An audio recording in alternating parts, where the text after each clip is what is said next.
एक युवा ट्रक चालक जॉय अपने पूरे परिवार को एक गिरोह के कारण खो देता है। बदला लेने के लिए वह अपने ट्रक को एक विशाल राक्षस ट्रक में बदल लेता है ताकि उन सभी को नष्ट कर सके जिन्होंने उसका जीवन बर्बाद कर दिया था। कहानी की शुरुआत में जॉय सड़क के बीच में एक बार में शराब पहुंचाने जा रहा होता है। रास्ते में उसकी मुलाकात अपने दोस्त टाइलर से होती है। टाइलर जॉय को ट्रक रेस की चुनौती देता है। जॉय इसे स्वीकार कर लेता है और दोनों तेजी से सड़क पर दौड़ने लगते हैं। लेकिन तभी एक बड़ा ट्रैक्टर उनके सामने आ जाता है और धीमा होने की बजाय रास्ता रोक देता है। टाइलर किसी तरह वाहनों के बीच से निकल जाता है जिससे ट्रैक्टर सड़क से हट जाता है। लेकिन इस दौरान जॉय का ट्रक लगभग दुर्घटनाग्रस्त हो जाता है। लेकिन इसके बावजूद जॉय अपना सफर जारी रखता है और सुरक्षित रूप से बार में पहुंच जाता है जहां उसके पिता बिग जो रूसो उसका इंतजार कर रहे होते हैं। हालांकि जॉय गलती से ट्रक के पीछे टकरा जाता है जिससे शराब की पेटियां गिर जाती हैं। यह देखकर बार के एक कर्मचारी को गुस्सा आ जाता है। तभी बार का मालिक टिनी टैनी आता है और स्थिति को संभालता है। वह जॉय और उसके पिता से कहता है कि वे माल उतार दें। सारा सामान उतारने के बाद जॉय और उसके पिता घर लौटने लगते हैं। लेकिन रास्ते में एक पिकअप ट्रक में आए कुछ युवक उन्हें परेशान करने लगते हैं। वे अनियंत्रित होकर ट्रक के विंडशील्ड पर बियर की बोतलें फेंकना शुरू कर देते हैं। यह देखकर जॉय गुस्सा हो जाता है और जवाबी हमला करता है। वह अपने ट्रक को उनके ट्रक से टकरा देता है जिससे वे लगभग सड़क से नीचे गिर जाते हैं। इस घटना के बाद जॉय घर लौटता है लेकिन उसके पिता उसे उसके गुस्से वाले रवैये के लिए डांटते हैं। वह उसे समझाते हैं कि उन्हें इस नौकरी की जरूरत है ताकि वे अपना भरण पोषण कर सकें। जॉय वादा करता है कि वह दोबारा ऐसा नहीं करेगा। इसके बाद उसके पिता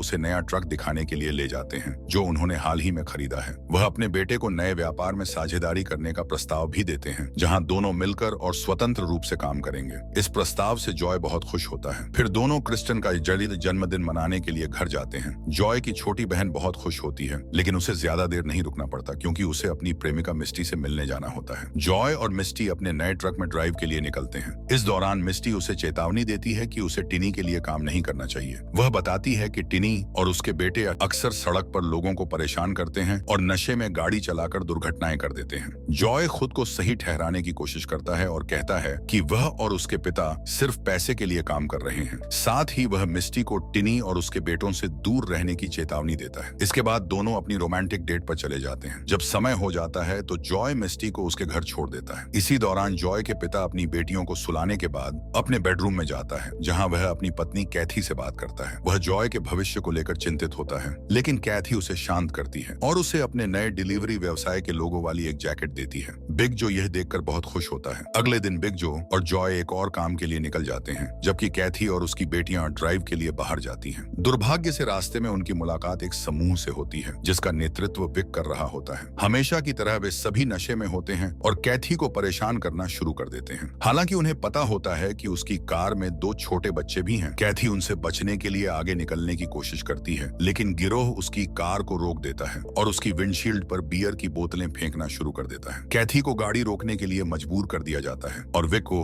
उसकी कार के पास आकर उसकी खिड़की तोड़ देता है। वह कैथी को जबरदस्ती चूमने की कोशिश करता है लेकिन कैथी हिम्मत दिखाते हुए उसे काट लेती है और तेजी से सड़क पर भागने लगती है। दुर्भाग्य से विक और उसका गिरोह और तेज रफ्तार से उसका पीछा करने लगते हैं और कार के पीछे से टकराना शुरू कर देते हैं जिससे कैथी की गाड़ी बेकाबू होने लगती है। आखिरकार गिरोह कैथी की कार के बगल में आ जाता है। कैथी भागने की पूरी कोशिश करती है लेकिन उसके पास कोई रास्ता नहीं बचता। सबसे बुरी बात यह होती है कि टाइलर अपने ट्रक को विपरीत दिशा से चला रहा होता है और वह अचानक कैथी के सामने आ जाता है। कैथी बचने के लिए कार को मोड़ती है लेकिन बहुत देर हो चुकी होती है। ट्रक उसकी कार से टकरा जाता है जिससे वाहन सड़क से नीचे गिर जाता है। इस भयानक हादसे में कैथी और उसके बच्चों की मौत हो जाती है। इस दुखद घटना के बाद बिग जो और जॉय अपने परिवार को अंतिम विदाई देते हैं। जॉय बेहद दुखी होता है और उसी समय मिस्टी उससे मिलने आती है। वह उसे सांत्वना देने की कोशिश करती है लेकिन जल्द ही समझ जाती है कि जॉय को इस गहरे दुख से उबरने के लिए समय चाहिए, इसलिए वह उसे अकेला छोड़ देती है। हालांकि बिग जो के लिए यह त्रासदी और भी भयानक होती है। वह घर में अकेले घूमता रहता है और अपनी बेटी के पुराने खिलौनों को देखता रहता है लेकिन उसका दर्द इतना गहरा होता है कि कुछ भी उसे शांत नहीं कर पाता। इस बीच टिनी अपने बार में अपने बेटों को डांटता है। वह गुस्से में चिल्लाता है क्योंकि उसे पता होता है कि उन्होंने बहुत बड़ा अपराध किया है लेकिन जल्दी ही वह अपने गुस्से को छुपा लेता है क्योंकि उसे अपनी छवि बनाए रखनी होती है ताकि उसका पेय व्यवसाय बर्बाद न हो जाए। कुछ दिन बाद टिनी का बड़ा बेटा विक अदालत में लाया जाता है जहां उसे कैथी और उसकी बेटियों की मौत के मामले में गवाही देनी होती है। अपनी गवाही में विक खुद को बचाने की कोशिश करता है और कैथी को ही हादसे के लिए दोषी ठहराता है। साथ ही वह यह भी इनकार करता है कि वह शराब के नशे में था। बिग जो यह सुनकर बहुत गुस्सा हो जाता है। वह अदालत में विक पर झूठ बोलने का आरोप लगाता है और न्यायाधीश से सख्त कार्रवाई करने की मांग करता है लेकिन न्यायाधीश उसे शांत शांत रहने और निर्णय की प्रतीक्षा करने के लिए कहता है ताकि सुनवाई बाधित न हो। इसके बाद टाइलर की गवाही की बारी आती है। वह सच बताने के लिए तैयार होता है, लेकिन वकील उस पर दबाव डालता है कि वह इस बात को स्पष्ट करे कि विक और उसके भाइयों ने सच में कार की गति बढ़ाई थी या नहीं। टाइलर इस बारे में निश्चित रूप से कुछ नहीं कह पाता, जिससे उसकी गवाही कमजोर पड़ जाती है। अंत में सभी पक्षों को सुनने के बाद न्यायाधीश निर्णय सुनाता है कि विक के इरादे से दुर्घटना करवाने का कोई ठोस सबूत नहीं है, इसलिए उसे सिर्फ $300 का जुर्माना और 1 साल की जेल की सजा दी जाती है। बिग जो यह सुनकर हैरान और गुस्से से भर जाता है, वह इस छोटी सी सजा को स्वीकार नहीं कर सकता क्योंकि विक ने उसके पूरे परिवार को खत्म कर दिया था। लेकिन न्यायाधीश उसे केवल सजा की अपील करने का विकल्प देता है। इस अन्याय से नाराज होकर बिग जो और जॉय गुस्से में कोर्ट रूम से बाहर निकल जाते हैं। टाइलर जॉय को समझाने की कोशिश करता है, लेकिन जॉय उसकी कोई बात नहीं सुनता और बाहर चला जाता है। टिनी और उसके बेटे बिग जो का मजाक उड़ाते हैं और उसकी सेवाओं को खारिज कर देते हैं। यह सुनकर बिग जो का गुस्सा और बढ़ जाता है। गुस्से से भरा बिग जो सड़क पर आगे बढ़ता है, लेकिन फिर वह टिनी के बार में रुकने का फैसला करता है। बार में पहुंचने से पहले बिग जो अपने बूट में एक बड़ा रिंच छिपा लेता है। अंदर जाकर वह और जॉय अपने लिए 2 शॉट का ऑर्डर देते हैं। इसी बीच टाइलर अपने ट्रक के साथ उसी बार के पास से गुजरता है। जब वह बिग जो की कार को बाहर खड़ा देखता है तो उसे शक हो जाता है कि जॉय और उसके पिता को मदद की जरूरत है। उसका शक सही साबित होता है। विक और उसका भाई फिर से बदतमीजी करने लगते हैं। विक जॉय पर बियर का एक गिलास फेंक देता है, जिससे जॉय का गुस्सा फूट पड़ता है। जॉय चुप नहीं रहता और गुस्से में विक की नाक पर कोहनी मारता है, जबकि बिग जो विक के भाई को जोरदार मुक्का मारता है। इससे बार में एक जबरदस्त लड़ाई शुरू हो जाती है। तभी टाइलर समय पर वहां पहुंच जाता है और देखता है कि बिग जो को किसी ने घूंसा मारकर मेज पर गिरा दिया है। टाइलर तुरंत उस आदमी पर हमला कर देता है जिसने उसके सबसे अच्छे दोस्त के पिता को मारा था और उस पर कई मुक्के बरसाने लगता है। बार में हंगामा बढ़ता जाता है और तभी टिनी का छोटा बेटा गुस्से में अपनी बंदूक निकाल लेता है और टाइलर को गोली मारने की धमकी देता है, लेकिन बिग जो जल्दी से उठता है और अपने रिंच से टिनी को बेहोश कर देता है। इसी दौरान टाइलर मौके का फायदा उठाता है और टिनी की बंदूक छीन लेता है। लड़ाई खत्म होने के बाद बिग जो जॉय और टाइलर बार से बाहर निकल जाते हैं। जॉय टाइलर को उसकी मदद के लिए धन्यवाद देता है, लेकिन विक और उसके भाई इस अपमान को सहन नहीं कर सकते। वे तीनों से बदला लेने की कसम खाते हैं। अगली सुबह विक और उसके भाई एक राजमार्ग के पुल पर जाते हैं और बिग जो एंड जॉय के ट्रकों के वहां से गुजरने का इंतजार करते हैं। जैसे ही बिग जो का ट्रक पुल के नीचे पहुंचता है, पांचों उपद्रवी उसके ट्रक के सामने कंक्रीट के बड़े टुकड़े फेंक देते हैं। बिग जो का ट्रक संतुलन खो देता है और पलट जाता है। जॉय बेताबी से अपने पिता की मदद के लिए दौड़ता है, जो गंभीर रूप से घायल हो गए हैं। वह उन्हें तुरंत अस्पताल ले जाता है, जहां डॉक्टर उनकी देखभाल करने लगते हैं। अस्पताल में जॉय को शक होता है कि टिनी और उसके बेटों ने ही उसके पिता के साथ ये किया है। वह उनसे बदला लेने की कसम खाता है। गुस्से और बदले की आग में जलता हुआ जॉय घर लौटता है और अपने ट्रक को एक घातक हथियार में बदलने की योजना बनाता है। वह दिन रात मेहनत करता है और अपने ट्रक को पूरी तरह से मॉन्स्टर ट्रक में बदलने के लिए कबाड़खाने से अलग अलग हिस्से इकट्ठा करता है। कई दिनों की मेहनत और समर्पण के बाद जॉय का ट्रक अब एक शक्तिशाली मॉन्स्टर ट्रक बन चुका है। अब इसे टेस्ट करने का समय आ गया है। जॉय टिनी के बार को अपने अभ्यास ट्रैक के रूप में इस्तेमाल करने का फैसला करता है। वह अपने मॉन्स्टर ट्रक को वहां पहुंचता है और बिना रुके बार के बाहर खड़ी सभी पुरानी कारों के ऊपर से ट्रक दौड़ा देता है, जिन्हें टिनी बेचने की योजना बना रहा था। भारी ट्रक के नीचे आकर वे कारें पूरी तरह से चकनाचूर हो गईं और बार के बाहर जबरदस्त शोर मचने लगा। टिनी और उसके बेटे इस बात से अनजान थे कि बाहर क्या हो रहा है और वे अंदर अपनी मस्ती में लगे रहे। आखिरकार जॉय ने टिनी की निजी कार पर भी ट्रक चढ़ा दिया, जिससे वह पूरी तरह से कुचल गई। इस तरह उसने टिनी को उसका सही बदला दिया और फिर अपने मॉन्स्टर ट्रक के साथ घर लौट आया। घर पहुंचने से पहले जॉय की मुलाकात मिस्टी से होती है। मिस्टी उससे पूछती है कि वह इन दिनों कहां गायब था और फिर बताती है कि उसे दूसरे शहर में पढ़ाई करने जाना है। जॉय उसे रोकना नहीं चाहता क्योंकि वह जानता है कि यह उसके बेहतर भविष्य के लिए जरूरी है, लेकिन वह उसे छोड़ने का मन भी नहीं बना पाता। वह अपनी अनुपस्थिति के लिए माफी मांगता है और दोनों एक प्यार भरे चुंबन के साथ सुलह कर लेते हैं। अलविदा कहने से पहले वे रात में एक रोमांटिक पल बिताते हैं। अगले दिन पुलिस टिनी के बार में पहुंचती है और जांच शुरू करती है कि उसकी कारों को किसने नष्ट किया। फिर सुलिवन टिनी से पूछताछ करता है और कहता है कि उसे शक है कि यह बिग जो के साथ सड़क पर हुई दुर्घटना से जुड़ा हो सकता है, लेकिन टिनी इसे नजरअंदाज कर देता है और वापस बार में चला जाता है, जहां उसके बेटे पहले से ही उसका इंतजार कर रहे होते हैं। वे इस बारे में चर्चा करते हैं कि अब क्या किया जाना चाहिए। टिनी को लगता है कि यह टाइलर था जिसने उनकी कारों को नष्ट किया है। वह सोचता है कि टाइलर न केवल बिग जॉय का दोस्त है, बल्कि बार की लड़ाई के दौरान उसने उस पर बंदूक भी तान दी थी। इसलिए वह विक को एक निजी बातचीत के लिए बुलाता है और उसे जो भी करना पड़े मामले को सुलझाने के लिए कहता है। विक खुशी खुशी इस काम को स्वीकार कर लेता है। फिर रात के समय विक अपने भाइयों ब्रायन और डेविड को टाइलर को ढूंढने और सबक सिखाने का आदेश देता है। बिना किसी मुश्किल के वे उसे सड़क पर खोज लेते हैं। डेविड वैन चलाता है और ब्रायन बंदूक निकालकर टाइलर के ट्रक पर गोलियां चलाने लगता है। टाइलर डर जाता है और वैन से बचने की कोशिश करता है, लेकिन चौराहे पर टाइलर के ट्रक का पीछा करते हुए दूसरी सड़क पर चले जाते हैं। वे उसका पीछा जारी रखते हैं। ट्रक चालक मदद के लिए अपने कम्युनिकेटर का इस्तेमाल करता है और उसकी पुकार जॉय के रेडियो पर आ जाती है। जॉय तुरंत अपने मॉन्स्टर ट्रक में टाइलर की मदद के लिए निकल पड़ता है। इस बीच टाइलर बचने की पूरी कोशिश करता है और वैन को सड़क के किनारे धकेल देता है, लेकिन वह तेज और चालाक होते हैं, इसीलिए वे फिर से रास्ता बदलकर पीछा करने लगते हैं। अगर स्थिति इतनी गंभीर न होती तो वे ट्रक के अगले पहिए से टकरा जाते। इससे टाइलर सड़क के बीच में ही रुक जाता है और उसके पास भागने का कोई रास्ता नहीं बचता। डर के मारे टाइलर एक टैक्सी में छिप जाता है। इसी बीच ब्रायन और डेविड उसके ट्रक पर गोलियां बरसाने लगते हैं। वे इस पूरी स्थिति का मजा ले रहे होते हैं, लेकिन तभी अचानक एक तेज रोशनी चमकती है। यह रोशनी जॉय के विशाल मॉन्स्टर ट्रक से आती है। बिना कोई देरी किए जॉय अपने भारी भरकम पहियों के साथ ब्रायन को कुचल देता है, जिससे उसकी वहीं मौत हो जाती है। डेविड घबराकर वैन की तरफ भागता है और सड़क से नीचे उतरकर भागने की कोशिश करता है, लेकिन जॉय उसे बचकर जाने नहीं देना चाहता। डेविड जितनी तेजी से हो सके वैन को भगाने की कोशिश करता है, लेकिन जॉय का मॉन्स्टर ट्रक जल्द ही उसे पकड़ लेता है। तभी जॉय अपने ट्रक की एक खास प्रणाली को सक्रिय करता है, जिससे एक बड़ा ड्रिल बिट बाहर निकल आता है। यह ड्रिल वैन के पीछे घुसकर कार के दरवाजे को खींच लेती है। इस हमले से वैन बेकाबू हो जाती है और डेविड गाड़ी को संभालने की कोशिश करता है, लेकिन वह दूसरी दिशा में बहकने लगता है। लेकिन जॉय अपने मॉन्स्टर ट्रक से उस पर हमला कर देता है। वह वैन समेत डेविड को भी कुचल देता है, जिससे उसकी वहीं मौत हो जाती है। अगले दिन पुलिस इस मामले की जांच करने लगती है कि दोनों भाइयों को किसने मारा, लेकिन उन्हें कोई संदिग्ध नहीं मिलता। एक पुलिस अधिकारी टाइलर से पूछताछ करता है, लेकिन टाइलर सिर्फ इतना कहता है कि कहीं से एक राक्षस ट्रक आया और उसे ऐसे बचाया जैसे कोई घोस्ट उसकी मदद कर रहा हो। इस बीच टिनी अपने बेटे के साथ रात के खाने के लिए अपने बार में जाता है, लेकिन वहां का माहौल देखकर वह गुस्से में आ जाता है, क्योंकि बाकी लोग उसके भाइयों की मौत का शोक तक नहीं मना रहे होते। गुस्से में वह उन पर खाना फेंकना शुरू कर देता है और चिल्लाकर कहता है कि अगर उन्होंने अपने भाइयों की मौत का बदला नहीं लिया तो वह खुद उन्हें मार देगा। उसके बेटे उसकी बात से सहमत हो जाते हैं। फिर टिनी कहता है कि राक्षस ट्रक का चालक जॉय ही होगा, जो अपने परिवार के साथ हुए अन्याय का बदला लेना चाहता है। इस पर विक फिर से मामला सुलझाने का वादा करता है और अपने 2 अन्य भाइयों को जॉय के घर भेजता है। दुर्भाग्य से मिस्टी भी उसी समय वहां जा रही होती है। वह फोन पर अपने प्रेमी से संपर्क करने की कोशिश करती है, लेकिन कोई जवाब नहीं मिलता। कुछ मिनट बाद वह जॉय के गैरेज में पहुंचती है, लेकिन वहां जॉय नहीं होता। इस बीच विक के भाई पहले से ही वहां उसका इंतजार कर रहे होते हैं। मिस्टी डरकर वहां से भागने की कोशिश करती है, लेकिन वे उसे पकड़ लेते हैं और मैदान के बीच में उस पर हमला कर देते हैं। वहां उसकी मदद के लिए कोई नहीं होता। थोड़ी देर बाद जॉय घर लौटता है और दूर से मिस्टी के रोने की आवाज सुनता है। वह तुरंत उसकी ओर भागता है और देखता है कि वह बुरी तरह घायल है। यह देखना उसके लिए सहने की आखिरी हद होती है। अब जॉय टिनी और उसके बेटों को सबसे बुरे तरीके से खत्म करने के लिए पूरी तरह तैयार हो जाता है। इसी बीच टिनी के बेटे अपनी कार में बैठे ग्रामीण इलाके के बीच जश्न मना रहे होते हैं। उन्हें जरा भी अंदाजा नहीं होता कि एक विशाल राक्षस ट्रक उनकी तरफ बढ़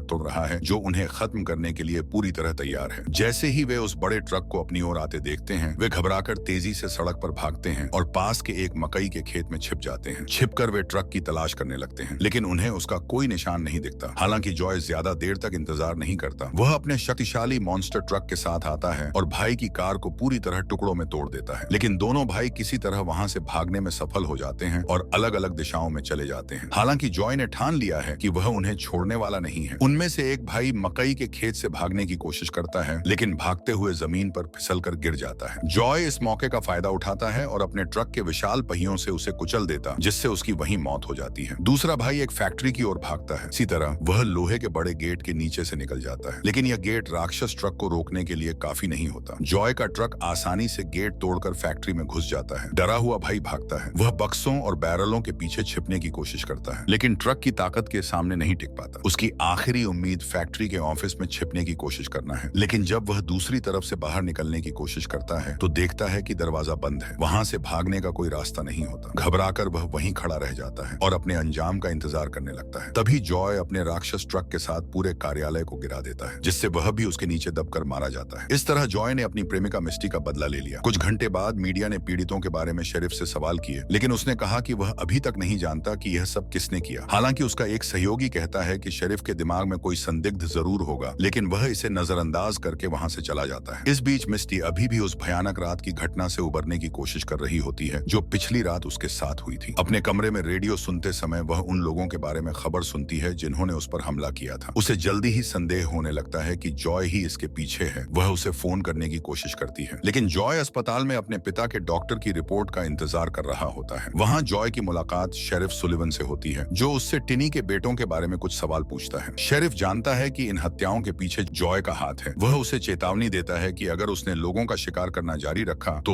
वह उसे गिरफ्तार करने के लिए मजबूर हो जाएगा। हालांकि शेरिफ यह भी समझता है कि जॉय के इरादे क्या हैं। बातचीत जारी ही थी कि तभी मिस्टी कुछ ही देर बाद जॉय से मिलने आ जाती है। शेरिफ उन्हें अकेला छोड़ने का फैसला करता है, लेकिन जाने से पहले वह अपना कार्ड उन्हें देता है और कहता है कि अगर उन्हें किसी भी तरह की मदद की जरूरत हो तो वे उसे संपर्क कर सकते हैं। इसके बाद मिस्टी जॉय से पूछती है कि क्या कोई उसकी निगरानी कर रहा है और उसे चेतावनी देती है कि उन्हें भाग जाना चाहिए वरना पुलिस उसे गिरफ्तार कर सकती है। जॉय इस बारे में सोचता है, लेकिन तभी उसके पास डॉक्टर का फोन आता है। दुर्भाग्य से डॉक्टर बुरी खबर देता है। जॉय के पिता बिग जो अपनी चोटों से उबर नहीं सके और उनका निधन हो गया। अब जॉय के पास खोने के लिए कुछ नहीं बचा था। टिनी और उसके बेटों ने उसका पूरा परिवार छीन लिया। अब उसका एक ही मकसद है उन लोगों को ढूंढना और अपना बदला पूरा करना। मिस्टी उसे रोकने की कोशिश करती है, लेकिन जॉय उसकी बात नहीं सुनता। वह अपने पिता की जैकेट पहनता है और बदला लेने के लिए निकल पड़ता है। मिस्टी अपने प्रेमी को लेकर बहुत चिंतित होती है। वह शेरिफ का कार्ड उठाती है और मदद मांगने के लिए उसे फोन करती है। इस बीच टिनी और विक अपने बार में छिपे रहते हैं। वे डरे हुए हैं कि कहीं राक्षस ट्रक उन तक न पहुंच जाए। विक को अपनी जान का डर सता रहा होता है। मामला तब और बिगड़ जाता है जब टिनी अपने बेटे विक को ताने मारता है। वह कहता है कि विक ने उसे निराश कर दिया है और अपने भाइयों को मरने दिया, इसलिए वह बेकार है। इससे नाराज होकर विक अपने ही पिता पर बंदूक तान देता है। वह टिनी से माफी मांगने के लिए कहता है। हालांकि टिनी को मौत का कोई डर नहीं होता। वह अपने बेटे को चुनौती देता है कि अगर उसमें हिम्मत है तो गोली चला दे, लेकिन आखिरी क्षण में विक हार मान लेता है और गुस्से में ऊपर की ओर गोली चला देता है। ठीक उसी समय राक्षस ट्रक बार पर हमला कर देता है। वह अपने रास्ते में आने वाली हर चीज को तोड़ता हुआ अंदर घुस जाता है। हालांकि विक और टिनी को कोई चोट नहीं आती। कुछ सेकंड बाद जॉय अपने ट्रक के साथ वापस आता है और बार को पूरी तरह से नष्ट करने लगता है। वह तब तक हमला करता है जब तक पूरा बार मलबे में नहीं बदल जाता। उसी वक्त शेरिफ सुलिवन अपनी कार में मिस्टी के साथ वहां पहुंचता है। बदला पूरा करने के बाद जॉय अपने ट्रक से बाहर निकलता है। मिस्टी उसे सही सलामत देखकर राहत महसूस करती है और दौड़कर उसकी बाहों में चली जाती है, लेकिन तभी टिनी उनके पीछे आ जाता है और दोनों पर बंदूक तान देता है। उसी समय शेरिफ अपनी पिस्तौल निकाल लेता है और दोनों के बीच गोलीबारी शुरू हो जाती है। टिनी की गोली शेरिफ के कंधे में लगती है, लेकिन शेरिफ की गोली सीधे टिनी के सिर में लगती है, जिससे वह तुरंत वहीं गिर जाता है। इसके बाद जॉय और मिस्टी शेरिफ की मदद करने के लिए दौड़ते हैं, लेकिन विक इस मौके का फायदा उठाता है। वह जल्दी से मॉन्स्टर ट्रक में बैठकर भागने लगता है। जॉय और मिस्टी कार की तरफ दौड़ते हैं, लेकिन इससे पहले कि वे उसमें बैठ पाते विक ट्रक से कार को कुचल देता है। मिस्टी तुरंत पास की एक सुरंग में छिप जाती है, जबकि जॉय विक को दूसरी ओर ले जाने की कोशिश करता है, लेकिन वह लड़खड़ा जाता है और जमीन पर गिर जाता है। विक ट्रक को जॉय की तरफ मोड़ता है, लेकिन जॉय तेजी से रास्ता बदलता है और ट्रक के पहियों के बीच से बिना किसी नुकसान के निकल जाता है। अब विक अपना लक्ष्य बदल लेता है। वह सुरंग की तरफ मुड़ता है और मिस्टी को खत्म करने के लिए ट्रक के ड्रिल मैकेनिज्म को सक्रिय कर देता है। ट्रक सुरंग के अंदर तेजी से बढ़ता है। मिस्टी के पास भागने का कोई रास्ता नहीं बचता। सौभाग्य से जॉय ट्रक पर चढ़ने में कामयाब हो जाता और एग्जॉस्ट पाइप बंद कर देता है। इससे ट्रक के अंदर धुआं भर जाता है, जिससे विक को ट्रक से बाहर निकलना पड़ता है। जॉय विक को रोकने की कोशिश करता है, लेकिन खलनायक उसे पैर से पकड़कर मैदान की ओर खींच लेता है। दोनों के बीच जोरदार लड़ाई शुरू हो जाती है। मुक्के और लातें चलने लगती हैं। इसी बीच ड्रिल मिस्टी के और करीब पहुंच रही होती है। डर से वह मदद के लिए चिल्लाती है। जॉय उसकी मदद करने की कोशिश करता है, लेकिन विक उसे पकड़कर ट्रक के पहिए की ओर धकेल देता है। फिर भी जॉय खुद को छुड़ाने में कामयाब हो जाता है। वह विक को जोर से धक्का देकर मॉन्स्टर ट्रक के बड़े टायर के सामने फेंक देता है। ट्रक विक के ऊपर से गुजर जाता है, जिससे उसका अंत हो जाता है, लेकिन अभी भी समय नहीं बचा है। ड्रिल लगभग मिस्टी को छूने ही वाली होती है। आखिरी क्षण में जॉय ट्रक के केबिन में चढ़ जाता है और ड्रिल को बंद कर देता है, जिससे मिस्टी की जान बच जाती है। अंत में लड़ाई खत्म हो गई। पुलिस मौके पर पहुंची और घायल शेरिफ की मदद की। शेरिफ को एम्बुलेंस में ले जाया गया और उसका सहयोगी उसे बताया कि जब उन्होंने राक्षस ट्रक की जांच की तो सबूतों से पता चला कि विक ही वह चालक था जिसने सड़क पर अपने भाइयों को मार डाला था। विक के ट्रक में बैठने के कारण सभी अपराध उसी पर आ गए। भले ही शेरिफ को सच पता था, उसने जॉय की रक्षा के लिए इस कहानी को जारी रखने का फैसला किया। सब कुछ ठीक होने के बाद जॉय अपनी प्रेमिका मिस्टी के साथ सड़क पर निकल पड़ा। उसे यकीन था कि उसके परिवार का बदला आखिरकार पूरा हो गया है। तो आपको इस फिल्म की कहानी कैसी लगी? नीचे कमेंट करें और हमें बताएं।